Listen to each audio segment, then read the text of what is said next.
देखा जाए तो दोनों ही एक्सप्रेशन एक ही बात कह रहे हैं, अगर आप ध्यान से देखो तो।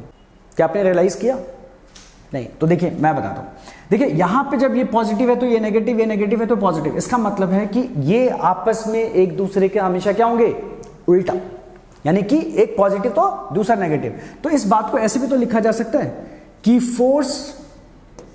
Spring force is directly proportional to negative of delta x, है ना? Negative of delta x. अगर आपका डेल्टा एक्स का साइन पॉजिटिव है तो पॉजिटिव इंटू नेगेटिव, फोर्स का साइन क्या आ जाएगा? नेगेटिव। लेकिन अगर आपका डेल्टा एक्स का साइन नेगेटिव है और पहले से यहां पे नेगेटिव है, नेगेटिव इंटू नेगेटिव क्या हो जाएगा? पॉजिटिव। तो आपका स्प्रिंग फोर्स क्या हो जाएगा?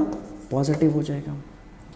तो हमें दो अलग अलग केसेस लिखने के बजाय हमें क्या करना चाहिए? हमें सिर्फ ये समझ लेना चाहिए कि spring force is directly proportional to minus of delta x.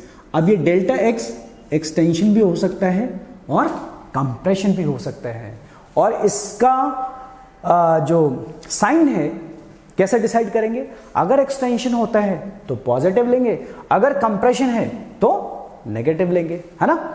ठीक है। हम लोग उसको ऐसे भी कह सकते हैं, वेक्टरली भी लिख सकते हैं कि spring force vector is always negative of displacement vector. Spring किधर डिस्प्लेस किया जा रहा है ना? अगर पॉजिटिव में डिस्प्लेस करेंगे तो उसका नेगेटिव, उसके उल्टे डायरेक्शन में हमारा स्प्रिंग फोर्स होगा।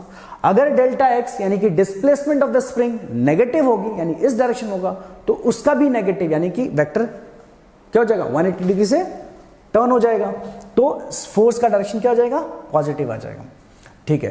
तो इस तरह से यह समझ आ गया कि spring force is something which depends on the amount of extension और कंप्रेशन।